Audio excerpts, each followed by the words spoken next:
I'm in a 215 mobility. I got some smoke for y'all again. Right here, y'all. I got Tyrese, my favorite movie, talking about Baby Boy. Like, and where the fuck I been at? Man, look. Players fuck up, y'all. But I'm back. You know what I'm saying? Right here, y'all. This Tyrese speaking on the movie Baby Boy. I don't know if y'all knew this, but I ain't know this. So I'm putting this up for me. Fuck y'all. You gotta stop.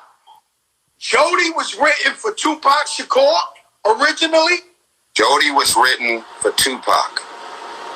Wow. Man. Talk about it for years. He said to me, true story, when Pac was in LA shooting the video To Live and Die in LA, they shot it off of Crenshaw. Singleton's office was off of Crenshaw.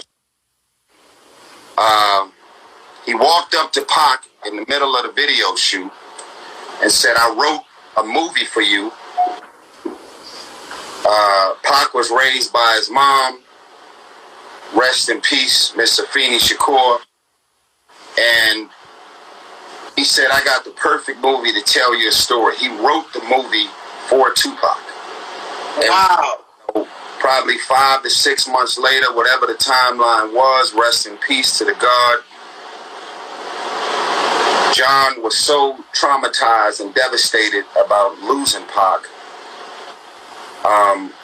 He put the whole movie Baby Boy on the shelf and was done. And then he ran into me. He said, you remind me of Pac. You remind me of Pac. The way we laugh, we're opinionated, we're alpha, we're studied. He wasn't specifically comparing me to Pac. He just said, you a real nigga from the West. You got this energy about you. And my mother had 4 kids that she raised on her own. And so I was the last child of 4, which I was literally a baby boy. It's in my office, baby. Singleton, Dre, picture. Okay. So basically, he said, I want you to play Baby Boy. And again, because I was on some goofy shit at the time, chasing my music career, I don't think I was ready. And so John kept calling, kept hitting me, ran into me, BET Awards, NAACP Awards, wherever I was out on my goofy shit chasing my music career, kept saying, Baby Boy, it's your movie, it's your movie. Fast forward, it's time for him to finally get Baby Boy off the ground. He said, where are you at? I said, I'm at the house. He said, send me your address. This is back when we had SkyTel 2-ways. I opened the door. I was there at the house by myself. He walked straight into my house, and I was like, okay, well, shit, what's going on? He got to my dinner table, Joe. He pulled out the script to Baby Boy. He said, you've been avoiding me, nigga. This is your movie. I said, okay. Show you a picture real quick. Wow. That was when it happened? No, but you got Dr. Dre for that one, huh? A couple of years after. There was a conversation that Dre was supposed to do the soundtrack for Baby Boy. Wow, So he shows up to my dinner table with the Baby Boy script. He started reading the script to me because I didn't read it. He got like 7 to 10 pages in. He said, man, fuck this. You read the script. I looked at him. I was like, all right.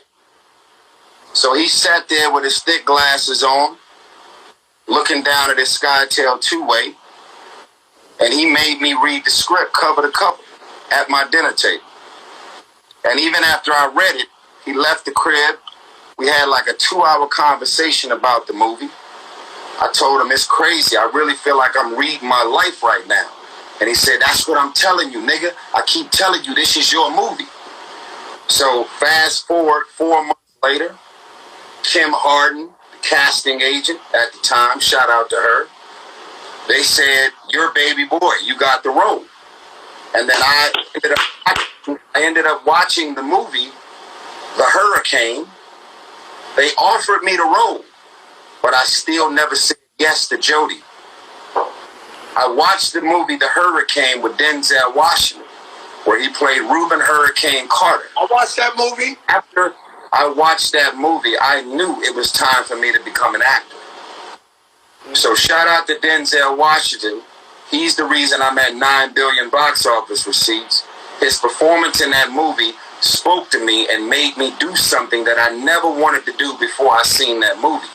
So instead of me saying yes to the role, I said to John Singleton, "I'm coming in to audition for the role, even though you gave it to me." So I went to the swap meet. I went and got my Chuck Taylors, my Dickies, my Ben Davison outfit, my T-shirt, my beanie, hanging it off my head. I went into the role, and if you go on YouTube right now, the footage of me auditioning for Baby Boy with Tyrese is all over the internet. You can watch it. Now, when Tyrese came in to audition for the role, I had already done my audition and earned the role by myself. And then after I earned the role that same day, he said, "Do you mind staying here? Because we got someone who wants to come in and play the role of Yvette. We got all these female actresses coming in for the role, and I'm nervous as shit, never acted a day in my life. Now this nigga want me to stay in the audition and help audition all of the females that's going to be opposite me, what's called a chemistry test."